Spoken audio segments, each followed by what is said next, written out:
So funny story, when I first moved to when my dream finally came true and I moved to my very own horse property, seriously, I think the first thing I did before I even rode a horse was I went to the farm supply store and I spent a shit ton of money on a whole heap of poisons and chemicals, and I went home and I sprayed the fuck out of everything because it was weeds and I didn't want weeds, and I had this image of how I wanted horse properties to look, and it needed to look like a golf course and like the studs in the Hunter Valley. Anyway, I couldn't have been more wrong. I made my horses so sick. I made the lambs so sick. I even made my dog sick. It was bad. It was really bad. Needless to say, I did a complete 180, 360,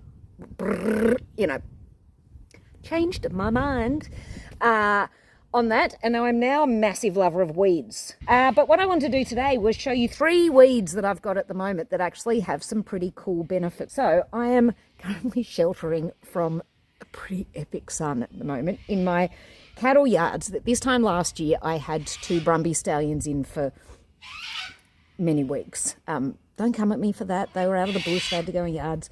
But it meant that the soil here has been really compacted and just sort of pretty much happens in yards. But one of the things that has popped up has been this little mofo. I can't really focus. It's called Purslane, pigweed, pigface. I don't know. It's got a shitload of names. People carry on like the fucking thing is anthrax or something. Like the response, kill it, poison it, and guys, settle down. It is high in oxalates. This is what gets me about weeds. People cotton onto the one bad thing and completely disregard all the cool things. It'd be like not eating an apple because there's arsenic in the seeds.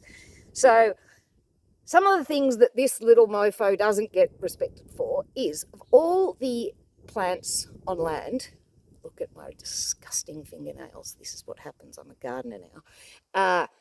This has the highest omega-3 out of everything. There's some seaweeds and shit that have more, but of anything that grows on land, and omega-3 is the bad boy that we're all looking for. It's also high in vitamin A, vitamin E, and humans eat it. People are selling it on Marketplace.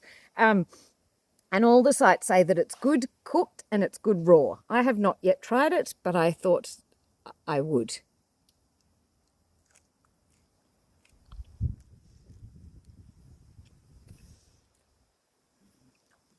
It's actually really not bad. So if I can't make money from this business and I have to go back to the OnlyFans idea, I might be out here on my hands and knees eating pigweed for dinner. It's actually really not bad as far as the lettuce goes. Anyway, it's also fire resistant. It's like an excellent ground cover. It's this thing called an accumulator. So they bring the minerals up to the surface. It decompacts the soil. It's doing this great job. So try hard not to poison it, people. All right, let's move on to the next one. All right, my next contestant on Show and Tell is this little bad boy. I call it a Scotch Thistle. I'm sure you've probably seen them. They're pretty common.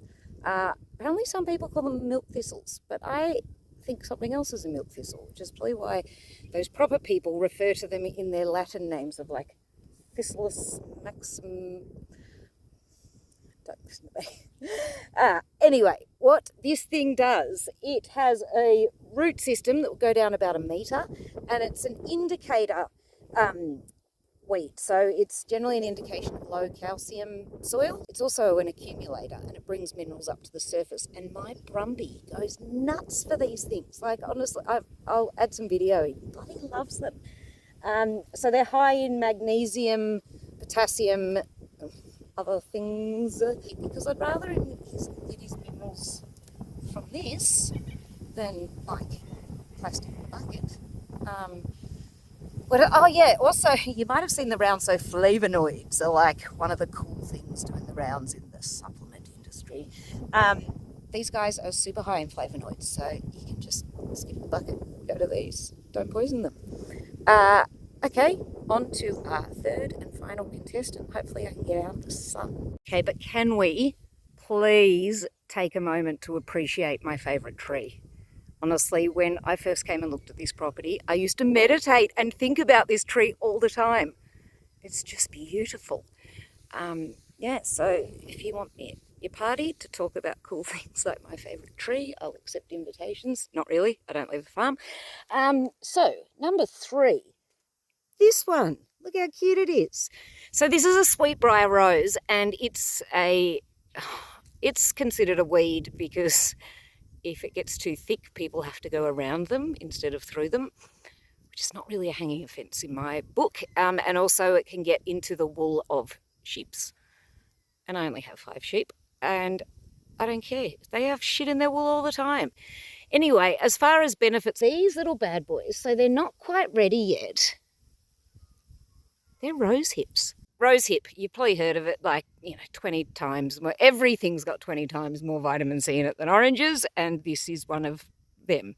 These aren't quite ready yet, so they go like little red tomato colour when they're ready, and the horses come along and browse them, and so do the birds. To pick past the little thorns and get to their little treat, their little rose hip. It activates their seeking system. It's a really cool reward product. It's like being a kid looking for the Easter egg. Sometimes looking for it was more fun than the thing. So it's a really nice activity for them to go browsing for different things, and just an added bonus when it's a little vitamin powerhouse like one of these. So again, these will not be getting poisoned, and stand by for in a few weeks' time when I go full witchy and come and collect them and start trying to make weird potions. All right, that's enough for me, my weeds, and my favourite tree. It's getting a little bit too windy out here. Okay, bye.